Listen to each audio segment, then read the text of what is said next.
एक नया सिगुफा लेके आई ना सरकार, ये बड़ा खतरनाक हमें लग रहा है। हम तो एक बात चाह रहे हैं कि जब लोग नाराज हैं तो आप इस पॉलिसी को यहाँ से बंद कर दो, बस सीधी सी बात है। मैं कांग्रेसी भी को नहीं, मैंने पंडित जी वोट दिए हैं अतरी साहब के, और 3 बस आ बैली और मेरी भी जमीन बेच दी। हम खेती से, जिसके पास खेती नहीं है, मजदूर है, उनको हम काम दे रहे हैं, तो हमारे से काम खोज के ही काम दे रहे हैं, तो ये तो कोई नीति नहीं है सरकार की। जमीन है जो उपजाऊ है हमारी, तो बहुत सी जगह हरियाणा के अंदर बंजर पड़ी है, वहां पर अपने IMT स्थापित करो। नमस्कार, मैं अमनदीप पिलानिया और आप देख रहे हैं पंजाब केसरी टीवी। हरियाणा में 6 IMT की घोषणा के बाद कहीं ना कहीं किसानों में सरकार के प्रति नाराजगी देखने को मिल रही है। खासतौर पर जींद की बात करें तो जींद के जो 12-13 गांव सरकार ने चिन्हित किए थे कि इन गांवों की ज़मीन सरकार लेगी और IMT यहां पर बनाया जाएगा। अभी फिलहाल जींद की जाट धर्मशाला में मौजूद हैं और जींद के 12 गांव के लोग यहां पर पहुंचे हैं। इन्होंने मीटिंग की है। इस मीटिंग में क्या कुछ फैसले लिए गए हैं, इन किसानों से बातचीत करते हैं। और लंबे समय से किसान सरकार के प्रति नाराजगी जाहिर कर रहे हैं और कहा गया है कि इनके द्वारा जो IMT के लिए फसल ली, जो ज़मीन ली जा रही है वो उपजाऊ ज़मीन है और जहाँ पर IMT बनानी चाहिए, जो मारू ज़मीन है वो देखनी चाहिए। और यहाँ पर जो फसल को लेकर और अपनी ज़मीन को लेकर किसान इकट्ठा हुए हैं, उनसे बातचीत करते हैं। आप यहाँ पर इकट्ठा हुए हैं, क्या कुछ निर्णय लिए गए? देखो, निर्णय तो हम घर से लेके आए थे, यहाँ तो आप लोगों को बताने आए हैं कि जो हम ज़मीन का जो IMT का मामला है, किसान एक्चुअल में किसी सूरत में भी ज़मीन देने वाले नहीं हैं। अब की बार असल में बात तो मारा लवा हो गया। हम लड़ाई तो MSP की लड़ रहे थे, वो कोई बाढ़ रोवा था कोई, और वो बूढ़ा बोले भाई क्या था रोआ है, बोला तो ये रोटी ले रहा है, इस पर घी मांगा है, बोला इसकी लड़ा की रोटी खोज लो, ये घी ना भूल जाएगा। हमारे तो ज़मीन खोजने लग गए। ये लड़ाई जो MSP की दुआ तो हम भूल गए और ज़मीन बचाने की लड़ाई पर लग गए। आप देखोगे जहाँ जहाँ ये 12,000 एकड़ लैंड आपने इसका चयन किया है ना, ये बिल्कुल चौब की ज़मीन है। मतलब उपजाऊ का मामला में जींद जिले में शायद सबसे अव्वल हो। यहाँ ना बाढ़ का खतरा, ना सूखा खतरा, ना पानी का खतरा, और 50-60 मन 70 मन किले के जीरी हो गए। सुशील, आपकी वीडियो सोशल मीडिया पर काफ़ी दिनों से वायरल भी रहती हैं और IMT का मुद्दा जब भी गरमाया है तो काफ़ी लोग कमेंट करते हैं कि सुशील का गांव IMT के जो गांव चिन्हित किए गए हैं उनमें नहीं आता है, तो सुशील ज़्यादा इंटरफेयर कर रहा है। ठीक है, इस बात को मैं स्पष्ट कर दूं, हम नगूरा के बसंदे हैं, नगूरा में से गए हुए हैं, और मेरी पुश्तैनी ज़मीन आज भी उस पर्टिकुलर एरिया में है जहाँ पे एक एक्वायरमेंट हो रही है। आज भी मेरे गांव की 80 एकड़ 90 एकड़ जो ज़मीन है वहाँ पे जहाँ पे एक्वायर होनी, वहाँ पे आज भी ज़मीन, और मेरे नाम भी ज़मीन बोलती है। पहली बात। दूसरी बात है, मैं नगूरा का हूँ, नगूरा मेरा गाँव है, नगूरा से खेतों में बसे हैं और जाके मेरे गाँव बसे हैं। नगूरा के 7 गाँव हैं। तो ये तो मतलब गाँव गुहांड में लड़ाई जो है वो तो वैसे भी चलती है। अगर आपको डॉक्यूमेंट देखना चाहो तो मेरे नाम ज़मीन भी बोलती है। तो ये तो ठीक है, जिसके पास कोई जवाब नहीं है, ना रोजगार का जवाब है। जैसे मान लीजिए विधायक जी कह रहे हैं कि नाम ये तो कांग्रेसी हैं, उसको भले आदमी को शर्म आनी चाहिए। खांडा गांव के साथ यहाँ बैठे हैं जिसने इसको जिताने का काम किया था, आज उनकी ज़मीन ये मतलब लूटने का काम कर रहा है।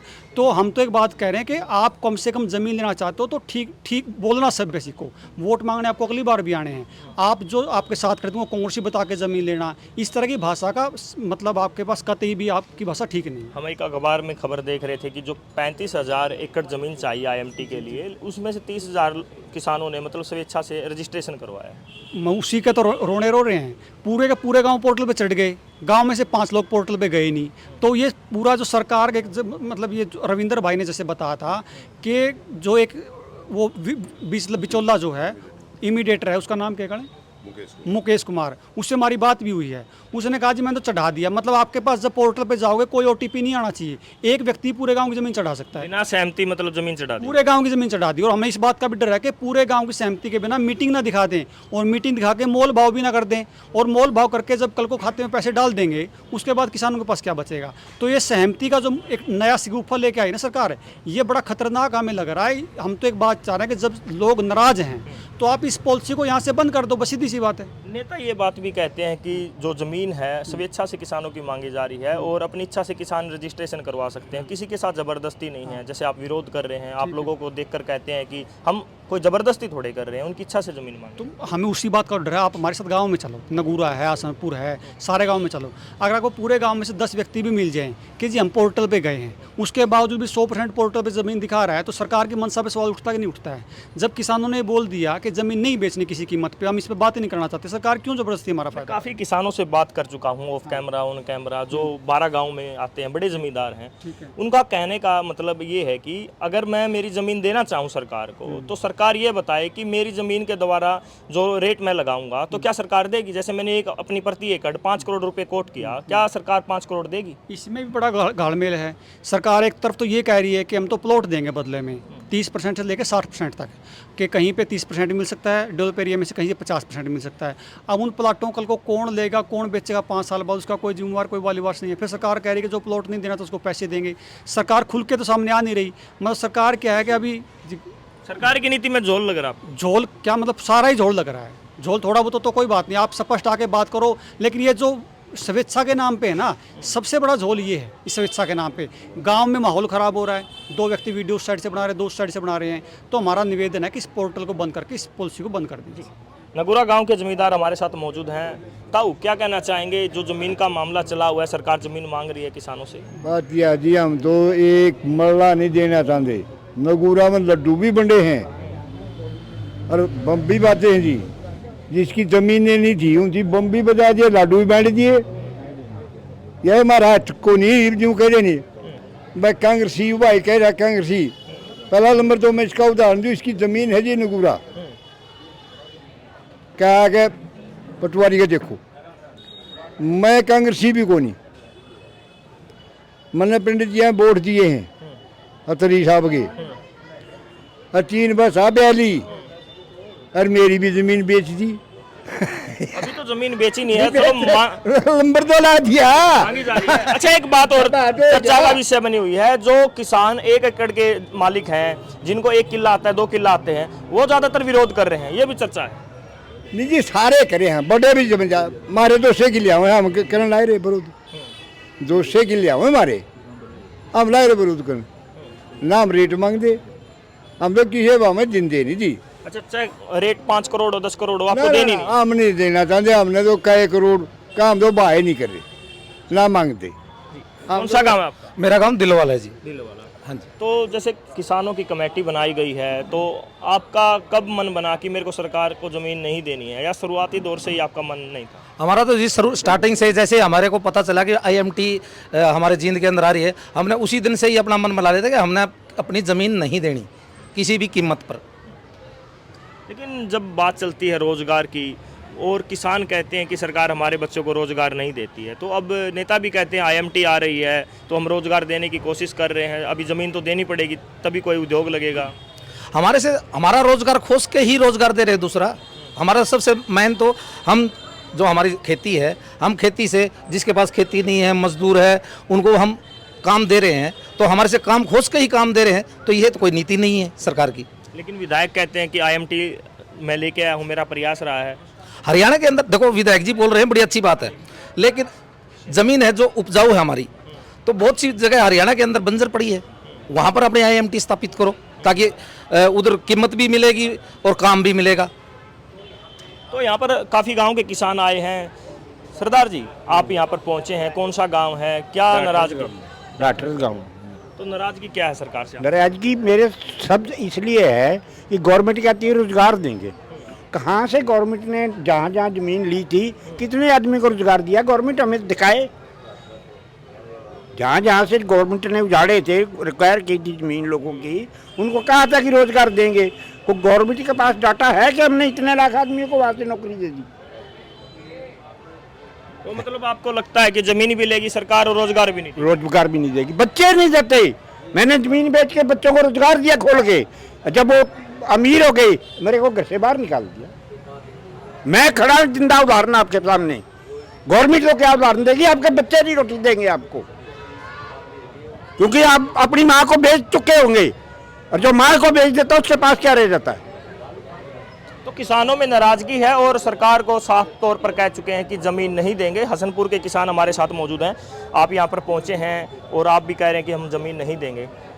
भाई जी, अभी बता तो दिया, बार बार मेरे से पहले प्रवक्ताओं ने बताया कि ज़मीन नहीं देंगे। ज़मीन रही बात एक, मैं इनको भी दरकिनार करता हूँ।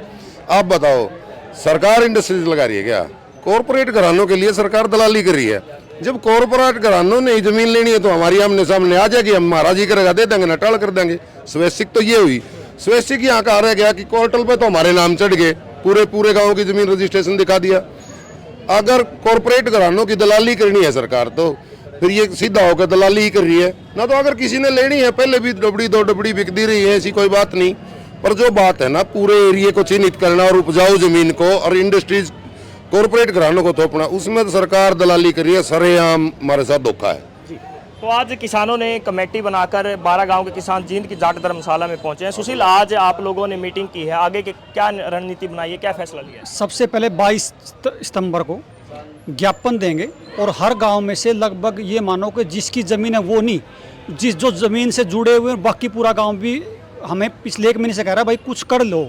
मतलब पूरे के 12 गांव जो आने के लिए तत्पर हैं, एक बार ज्ञापन देंगे, सिर्फ एक अल्टीमेटम देंगे, दूसरा अल्टीमेटम सरकार को मिलेगा नहीं। दूसरे में या तो फिर कोई धरना शुरू होगा या फिर इस तरह का मार्च हम लोग करेंगे कि मतलब उसको बाकी IMT भी वापस करनी पड़ेगी। अच्छा, ये बताइए, जैसे 12 गांव की बात कर रहे हैं, 12 गांव से जो अलग गांव है उनका क्या रिस्पॉन्स है, क्या विचार सुनने को मिलते हैं? 12 गांव से जितने आसपास के गांव वो ये कह रहे जी हमें तो जहां कहोगे आधी रात को तन बंधन से आपके साथ खड़े, इस बीमारी को किसी तरह रोक दो। उनको ये पता कि जैसे ही समस्या ये आएगी, प्रदूषण के नाम पे, बलात्कार के नाम पे, गुंडागर्दी के नाम पे, चोरी चकारी के नाम पे उनका रहना भी खराब हो जाएगा, क्योंकि जहाँ जहाँ IMT आई है वहाँ भाईचारा ताना बाना खराब हुआ। एक खबर देख रहे थे, जैसे हमने बात की 30,000 एकड़ स्वेच्छा से किसान रजिस्ट्रेशन करवा चुके हैं। तो जो 12 गांव हैं, कितने गांव में ऐसा लगा कि किसानों ने रजिस्ट्रेशन करवाया? जैसे आपने कहा कि सरकार ने खुद ही अपने पोर्टल पे चढ़ा दिया। मैं कहूँ नगूरा गांव में से 10 आदमी ढूंढ के दिखा दो, अरे हसनपुर गांव में से 5 आदमी दिखा दो। रजिस्ट्रेशन है, सिंगल एक वो जो आदमी ये कहे जी मैं गया हूँ पोर्टल पे, उससे सिग्नेचर हो, OTP आया हो, एक आदमी तो आए सामने। आपने कहा सरकार ने खुद ही पोर्टल पे चढ़ा दिया। वो सब पोर्टल पे उसको कोई भी चढ़ा सकता है। मतलब क्या है कि जैसे मान लीजिए मैं पोर्टल में, मुझे मेरी ज़मीन चढ़ानी है, मेरा नंबर तो आधार कार्ड से जुड़ा है, मुझे OTP मिलेगा तभी तो अधिकार है। वहाँ किसी को भी अधिकार था कि किसी, मैं ये कह रहा हूँ, ऐसा कोई मामला सामने आया है कि आपके जो 12 गांव हैं किसानों की पोर्टल पे चढ़ी हो और उनको पता ना चला? हाँ वही कह रहा हूँ, लगभग पूरे गाँव की चढ़ गई पोर्टल पे, किसानों को पता ही नहीं कि जमीन पोर्टल चढ़ी हुई है, पूरे गांव की पोर्टल पे चढ़ गई। जींद की जाट धर्मशाला में किसान पहुंचे हैं। जींद में IMT को लेकर किसान नाराज हैं और साफ तौर पर किसानों ने कहा है कि हम सरकार को जमीन नहीं देंगे। इन्होंने फैसला लिया है कि आने वाली 22 सितंबर को जींद DC को ज्ञापन देंगे मुख्यमंत्री और प्रधानमंत्री के नाम। अगर इनकी बातों को नहीं माना गया है तो कोई बड़ा आंदोलन जींद में देखने को मिल सकता है। साथ ही इन्होंने आरोप लगाया है जैसे सरकार स्वेच्छा से किसानों की जमीन का पंजीकरण करवा रही है, लेकिन इन्होंने कहा है कि काफ़ी गाँव में किसानों की जमीन पोर्टल पर चढ़ा दी गई है, लेकिन किसानों की इजाज़त के बिना, किसानों से ना पूछा गया, ना किसानों के फ़ोन में OTP आया, लेकिन रजिस्ट्रेशन उनका हो चुका है। साथ ही हम एक अखबार की कटिंग की बात करें तो 35,000 एकड़ पूरे हरियाणा में किसानों की ज़मीन सरकार को चाहिए और उसमें से 30,000 एकड़ ज़मीन रजिस्ट्रेशन दिखाई जा रही है। और किसानों ने आरोप लगाया कि बिना किसानों की इजाज़त पोर्टल पर ज़मीन चढ़ाई जा रही है। यह सब किसानों के आरोप हैं, इन आरोपों की हम कोई पुष्टि नहीं करते हैं। जींद से पंजाब केसरी के लिए मैं अमनदीप पिलानिया। हमसे जुड़े रहने के लिए हमारे YouTube चैनल को सब्सक्राइब करें और नई वीडियो की नोटिफिकेशन के लिए बेल आइकॉन को दबाएं। अगर आप ये वीडियो Facebook पर देख रहे हैं तो लाइक जरूर करें और ज्यादा से ज्यादा शेयर करें। धन्यवाद।